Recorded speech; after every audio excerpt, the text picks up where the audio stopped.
ನೋಡಿ, ಬೆಂಗಳೂರಿನ 14 ಕಡೆ ಲೋಕಾಯುಕ್ತ ಪೊಲೀಸರು ದಾಳಿಯನ್ನ ಮಾಡಿದ್ದಾರೆ. ಎಪಿಎಂಸಿ ಡೆಪ್ಯೂಟಿ ಡೈರೆಕ್ಟರ್ ಪುಷ್ಪಾ ಮನೆಯಲ್ಲಿ ಶೋಧ ಕಾರ್ಯವನ್ನ ಮಾಡಿದ್ದಾರೆ. ಗೋವಿಂದರಾಜನಗರದ ಎಂಸಿ ಲೇಔಟ್ನಲ್ಲಿ ಪುಷ್ಪಾ ನಿವಾಸ ಇದೆ.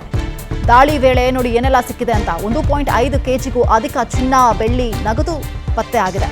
ಪುಷ್ಪಾ ಬಳಿ ಅಂದಾಜು 7 ಕೋಟಿ ಮೌಲ್ಯದ ಆಸ್ತಿ ಕೂಡ ಪತ್ತೆ ಆಗಿದೆಯಂತೆ. ಬೆಂಗಳೂರಿನ 14 ಕಡೆಗಳಲ್ಲಿ ಇವತ್ತು ಏಕಾಏಕಿ ಲೋಕಾಯುಕ್ತ ಅಧಿಕಾರಿಗಳು ಅಂದ್ರೆ ಪೊಲೀಸರು ದಾಳಿಯನ್ನ ಮಾಡಿದ್ರು. ಮುಖ್ಯವಾಗಿ ಎಪಿಎಂಸಿ ಡೆಪ್ಯೂಟಿ ಡೈರೆಕ್ಟರ್ ಆಗಿರುವಂತಹ ಪುಷ್ಪಾ ಮನೆಯಲ್ಲಿ ಶೋಧ ಕಾರ್ಯವನ್ನ ಮಾಡಿದಂತಹ ಸಂದರ್ಭದಲ್ಲಿ ಸಿಕ್ಕಿರುವಂತಹ ಒಡವೆ ವೈಡೂರ್ಯಗಳನ್ನ ನಾವು ಗಮನಿಸ್ತಾ ಇದ್ದೀವಿ.